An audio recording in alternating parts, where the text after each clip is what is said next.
नमस्कार दोस्तों, स्वागत है आप सभी का आपके अपने YouTube चैनल स्टडी फॉर परीक्षा में। दोस्तों, आज की इस वीडियो में हम 16 और 17 अप्रैल के सारे महत्वपूर्ण प्रश्नों को लेके आ गए हैं। ये जो सारे प्रश्न हैं दोस्तों, वो आपकी आगामी परीक्षा की दृष्टि से अति महत्वपूर्ण है। और आप लोगों को बता दें दोस्तों, इस चैनल के माध्यम से डेली का डेली करंट अफेयर के साथ साथ स्टैटिक जीके की वीडियो भी अपलोड की जाती है, जिससे आपकी आगामी परीक्षा की दृष्टि को देखते हुए ये सारे प्रश्न का सिलेक्शन करते हैं दोस्तों। तो आप लोग इस चैनल पे लास्ट तक बने रहें और इस चैनल को सब्सक्राइब कीजिएगा और बेल आइकन पे प्रेस करके ऑल नोटिफिकेशन पे क्लिक कीजिए, जिससे आप लोगों का डेली करंट अफेयर के साथ साथ स्टैटिक जीके की वीडियो भी मिलती रहे। और साथ ही में बता दें, अगर आप हमारे टेलीग्राम चैनल के साथ जुड़ना चाहते हैं तो उसका लिंक हमने डिस्क्रिप्शन बॉक्स में प्रोवाइड कर दिया, वहाँ से आप हमारे टेलीग्राम चैनल के साथ जुड़ सकते हैं। तो आइए सभी प्रश्नों को 1 बाय 1 हम सॉल्व करते हैं दोस्तों। तो हमारा जो पहला प्रश्न है वह है, किस राज्य ने पहली बार समुद्र तट महोत्सव सी पोंडी 2022 का उद्घाटन किया है? तो यहाँ पे आपको 4 ऑप्शन मिल जा रहा है। पहला नई दिल्ली, चंडीगढ़, दमन और चौथा ऑप्शन है पांडुचेरी। तो आपका जो करेक्ट आंसर होगा दोस्तों वह है मुख्यमंत्री एन रंगास्वामी की उपस्थिति में उपराज्यपाल डॉक्टर तिमिसिलाई सुंदरराजन ने पांडुचेरी के पहले समुद्र तट महोत्सव सी पोंडी 2022 का उद्घाटन किया है। पांडुचेरी में गांधी बीच, पोंडी मरीना और पैराडाइज बीच के सेड्यूशन 4 दिनों तक उत्सव की मेज़बानी करेंगे। महोत्सव के दौरान विभिन्न प्रकार के सांस्कृतिक कार्यक्रम व प्रतियोगिताएं होंगी दोस्तों। तो आपका जो करेक्ट आंसर है वह है ऑप्शन डी, यानी कि पांडुचेरी राज्य ने पहली बार समुद्र तट महोत्सव सी पोंडी 2022 का उद्घाटन किया है दोस्तों। तो चलते हैं हम अगले प्रश्न पे। हमारा जो अगला प्रश्न होगा दोस्तों वह है, हाल ही में हाथी बचाओ दिवस कब मनाया गया है? तो यहाँ भी आपको 4 ऑप्शन मिल जा रहे हैं। तो पहला ऑप्शन है 10 अप्रैल, दूसरा है 12 अप्रैल, तीसरा है 15 अप्रैल और चौथा है 16 अप्रैल। तो आपका जो करेक्ट आंसर होगा दोस्तों वह है हाथी बचाओ दिवस हर साल 16 अप्रैल को हाथियों के सामने आने वाले खतरों और उन्हें जीने के लिए विभिन्न कठिनाइयों के बारे में जागरूकता बढ़ाने के लिए मनाया जाता है। हाथी बचाओ दिवस का उद्देश्य लोगों को हाथियों और उनके सामने आने वाली दुर्दशा के बारे में शिक्षित करके इस खतरनाक प्रवृत्ति को बदलना है, सभी को अपना काम करने के लिए प्रोत्साहित करना और उन्हें विलुप्त होने से बचाने में मदद करना है दोस्तों। तो आपका जो करेक्ट आंसर है दोस्तों वह है ऑप्शन डी, 16 अप्रैल, यानी कि प्रत्येक वर्ष 16 अप्रैल को हाथी बचाओ दिवस के रूप में मनाया जाता है। चलते हैं हम अगले प्रश्न पे दोस्तों। वह प्रश्न है हमारा, किस देश ने आयरन बीम नई लेजर आधारित वायु रक्षा प्रणाली की सफलतापूर्वक परीक्षण किया है? Indonesia, Japan, America, Israel. यहाँ भी आपको 4 ऑप्शन मिल जा रहा और जो आपका सही आंसर है दोस्तों वह है इजराइल, यानी कि ऑप्शन डी, इजराइल। इसके बारे में हमने जो डिस्क्रिप्शन बॉक्स में साइड में लिखा है उसको भी रीड करके आप लोगों को बताते हैं दोस्तों। ये जो हम साइड में लिखते हैं वो आपकी हेल्प के लिए लिखते हैं कि आपको उससे थोड़ी जानकारी और मिल सके दोस्तों, जिससे आप भूलें ना प्रश्नों को।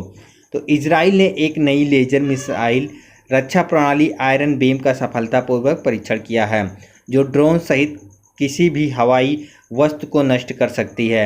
आयरन बीम दुनिया की पहली ऊर्जा आधारित हथियार प्रणाली जो आने वाले यूएवी, रॉकेट मोटार, लंबी दूरी की मिसाइलों, टैंक रोधी मिसाइलों आदि को मार गिराने के लिए लेजर बीम का उपयोग करती है। आयरन बीम, जिसे राफेल एडवांस्ड डिफेंस सिस्टम द्वारा विकसित किया गया है, एक निर्देशित ऊर्जा हथियार प्रणाली का उपयोग करना और हवाई रक्षा प्रदान करने में एक लंबा रास्ता तय कर सकता है दोस्तों। तो आपका जो करेक्ट आंसर है वह है ऑप्शन डी, इजराइल, यानी कि इजराइल देश ने आयरन बीम नई लेजर आधारित वायु रक्षा प्रणाली का सफलतापूर्वक परीक्षण किया है। चलते हैं हम अगले प्रश्न पे दोस्तों। अगला प्रश्न है वह कि किसे मैल्कम आदिशिया पुरस्कार 2022 के लिए नामित किया गया है? आदित्य रॉय, रमन सिंह, आंचल कुमारी, प्रभात पटनायक। तो आपका जो करेक्ट आंसर होगा दोस्तों वह है ऑप्शन डी, यानी कि प्रभात पटनायक, यानी जाने माने भारतीय अर्थशास्त्री और राजनीतिक टिप्पणीकार प्रभात पटनायक को मैल्कम आदिशिया पुरस्कार 2022 के लिए चुना गया है। यह पुरस्कार मैल्कम और एलिजाबेथ आदिशेषिया ट्रस्ट द्वारा एक विशेष रूप से गठित राष्ट्रीय जूरी द्वारा प्राप्त नामांकन से चुने गए एक उत्कृष्ट सामाजिक वैज्ञानिक को प्रतिवर्ष दिया जाता है। पुरस्कार में एक प्रशस्ति पत्र और 2 लाख रुपए की पुरस्कार राशि शामिल है दोस्तों। तो आपका जो करेक्ट आंसर है वह है ऑप्शन डी, प्रभात पटनायक। यानी प्रभात पटनायक को मैल्कम आदिशिया पुरस्कार 2022 के लिए नामित किया गया है। चलते हैं हम अगले प्रश्न पे। उससे पहले बता दें दोस्तों, यह प्रश्न आपकी आगामी परीक्षा की दृष्टि से महत्वपूर्ण है, तो आप लोग इसे जरूर नोट डाउन कीजिएगा। चलते हैं हम अगले प्रश्न पे। हमारा जो अगला प्रश्न है दोस्तों वह है, किस राज्य ने 71वीं सीनियर नेशनल बास्केटबॉल चैंपियनशिप में पुरुष खिताब जीता है?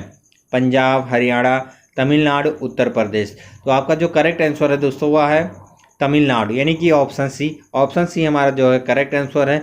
तमिलनाडु ने फाइनल में गत चैंपियन पंजाब को 87-69 से हराकर 71वीं सीनियर नेशनल बास्केटबॉल चैंपियनशिप में पुरुष खिताब जीता है। दुर्जेय भारतीय रेलवे टीम ने पूनम चतुर्वेदी को 26 अंकों की सवारी करते हुए तेलंगाना को 131-82 से हराकर महिला खिताब जीता है दोस्तों। तो आपका जो करेक्ट आंसर है वह है ऑप्शन डी, यानी कि तमिलनाडु राज्य ने 71वीं सीनियर नेशनल बास्केटबॉल चैंपियनशिप में पुरुष खिताब जीता है दोस्तों। यह भी प्रश्न आपकी आगामी परीक्षा की दृष्टि से, तो आप इसको नोट डाउन कीजिएगा। चलते हैं हम अगले प्रश्न पे। हमारा जो अगला प्रश्न होगा दोस्तों वह है, किस राज्य के मुख्यमंत्री ने 2023 पुरुष हॉकी विश्व कप के लोगो का अनावरण किया है? ओडिशा, उत्तराखंड, पंजाब, हरियाणा। तो हमारा जो करेक्ट आंसर होगा दोस्तों वह है ओडिशा के मुख्यमंत्री नवीन पटनायक ने राजधानी भुवनेश्वर के कलिंग स्टेडियम में 2023 FIH पुरुष हॉकी विश्व कप के लोगो का अनावरण किया है। भुवनेश्वर और राउरकेला के जुड़वा शहरों में आयोजित होने वाला प्रतिष्ठित चतुष्कोणीय टूर्नामेंट 13 से 29 जनवरी तक निर्धारित है दोस्तों। तो आपका जो करेक्ट आंसर है दोस्तों वह है ऑप्शन ए, ओडिशा। यानी उड़ीसा के राज्य मुख्यमंत्री ने 2023 पुरुष हॉकी विश्व कप का लोगो का अनावरण किया है दोस्तों। चलते हैं हम अगले प्रश्न पे। हमारा जो अगला प्रश्न है दोस्तों वह है, किस भारतीय प्रौद्योगिकी संस्थान गुवाहाटी ने NTPC के साथ मिलकर बिजली संयंत्रों से अत्यधिक ऊर्जा कुशल CO2 संग्रह प्रणाली का डिजाइन और निर्माण किया है? IIT Madras, IIT Roorkee, IIT Bombay, IIT Guwahati. तो हमारा जो करेक्ट आंसर है दोस्तों वह है भारतीय प्रौद्योगिकी संस्थान गुवाहाटी ने बिजली संयंत्रों से अत्यधिक ऊर्जा कुशल कार्बन डाइऑक्साइड संग्रह प्रणाली के डिजाइन और निर्माण के लिए राष्ट्रीय ताप विद्युत निगम NTPC के साथ मिलकर काम किया है। प्रोफेसर विष्णुपाद मंडल केमिकल इंजीनियर विभाग IIT गुवाहाटी के नेतृत्व में एक शोध दल ने इस स्वदेशी तकनीकों को विकसित किया है, जिसे जल्द ही कॉपीराइट किया जा सकता है दोस्तों। यानी कि हमारा जो करेक्ट आंसर है दोस्तों वह है ऑप्शन डी, IIT गुवाहाटी। अब हम चलते हैं अगले प्रश्न पे। हमारा जो अगला प्रश्न है दोस्तों वह है, खबरों में रहा मोस्कवा किस देश का प्रसिद्ध युद्धपोत है? यूक्रेन, रूस, चीन, जर्मनी। तो यह जो है दोस्तों 510 क्रू मिसाइल क्रूजर मोस्कोवा, जो रूस की सैन्य शक्ति का प्रतीक था, को यूक्रेनी मिसाइलों द्वारा मारा गया बताया जाता है दोस्तों। यह क्यों चर्चा में रहा है? क्योंकि यह यूक्रेनी मिसाइलों द्वारा मारा गया है। रूसी सैन्य सूत्रों के अनुसार यूक्रेन पर अपने नौसैनिक हमलों का नेतृत्व कर रहा है। युद्धपोत एक विस्फोट से क्षतिग्रस्त हो गया और आग लगने के बाद डूब गया।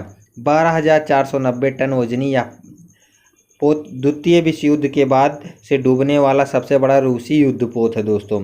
यानी कि आपका जो करेक्ट आंसर है वह है ऑप्शन बी। यानी खबरों में रहा मोस्कोवा किस देश का प्रसिद्ध युद्धपोत था? तो रूस का है दोस्तों। यह क्यों चर्चा में है? क्योंकि यह यूक्रेनी मिसाइलों द्वारा मारा गया है। चलते हैं अगले प्रश्न पे। हमारा जो अगला प्रश्न है वह है, भारत में हिमाचल दिवस कब मनाया जाता है? 12 अप्रैल, 14 अप्रैल, 15 अप्रैल, 16 अप्रैल। तो हिमाचल दिवस हर साल 15 अप्रैल को मनाया जाता है। 1948 में इसी दिन 28 छोटी रियासतों के एकीकरण के बाद हिमाचल प्रदेश को भारत का एक प्रांत के रूप में बनाया गया था। इस दिन राज्य के मुख्यमंत्री ने महिलाओं के लिए HRTC बसों में 50% छूट, 125 यूनिट तक के सभी बिजली उपभोक्ताओं को जीरो बिल, ग्रामीण क्षेत्रों में रहने वाले सभी परिवारों के लिए पानी का बिल नहीं, आदि सहित कई नई योजनाओं की घोषणा की है। तो आपका जो करेक्ट आंसर होगा दोस्तों वह है 15 अप्रैल, यानी कि ऑप्शन सी, यानी कि प्रत्येक वर्ष 15 अप्रैल को हिमाचल दिवस के रूप में मनाया जाता है। दोस्तों चलते हैं हम अगले प्रश्न पे। हमारा जो अगला प्रश्न है दोस्तों वह है भारत मौसम विज्ञान विभाग IMD मानसून की भविष्यवाणी के आधार पर LPA का विस्तार क्या है। तो यहाँ पे आपको 4 ऑप्शन मिल जा रहे हैं, लंबी अवधि औसत, कम अवधि औसत, लंबी अवधि औसत, कम से कम प्रमुख औसत। तो आपका जो करेक्ट आंसर है दोस्तों वह है ऑप्शन ए, लंबी अवधि औसत। इसी प्रकार से हम चलते हैं अगले प्रश्न पे। हमारा जो अगला प्रश्न है दोस्तों वह है खबरों में रहा नेपच्यून मिसाइल सिस्टम किस देश से जुड़ा है, यमन, सऊदी अरब, यूक्रेन। तो आपका जो करेक्ट आंसर है दोस्तों वह है रूसी काला सागर बेड़े मॉस्को व जहाज़ पर मिसाइल हमले के बाद ओडिशा के तट पर डूब गया। रूसियों ने दावा किया कि जहाज़ पर गोला बारूद की आग ने जहाज़ पर विस्फोट किया, जबकि यूक्रेनियन ने कहा कि यह नेपच्यून एंटीशिप क्रूज मिसाइलों का उपयोग करके एक नियोजित हड़ताल थी।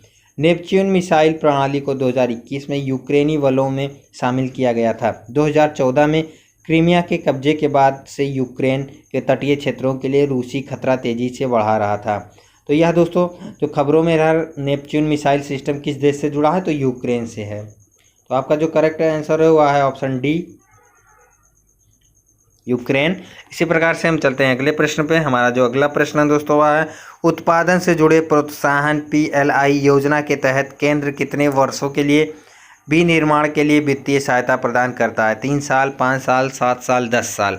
तो आपका जो करेक्ट आंसर है दोस्तों वह है सरकार ने हाल ही में अपनी कपड़ा उत्पादन से जुड़ी प्रोत्साहन PLI योजना के लिए 7 विदेशी कंपनियों सहित 61 कंपनियों को वित्तीय सहायता को मंजूरी दी है। इन कंपनियों ने 19,077 करोड़ रुपए के निवेश की योजना बनाई है और 5 वर्षों की अवधि में अनुमानित कारोबार 1,84,917 करोड़ रुपए है।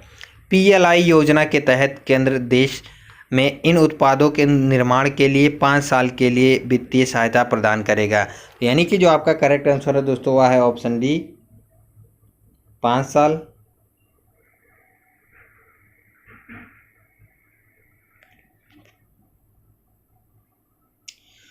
तो हमारा जो ये प्रश्न था दोस्तों या लास्ट प्रश्न था, ये जो सारे प्रश्न हैं वो आपकी आगामी परीक्षा की दृष्टि से महत्वपूर्ण थे।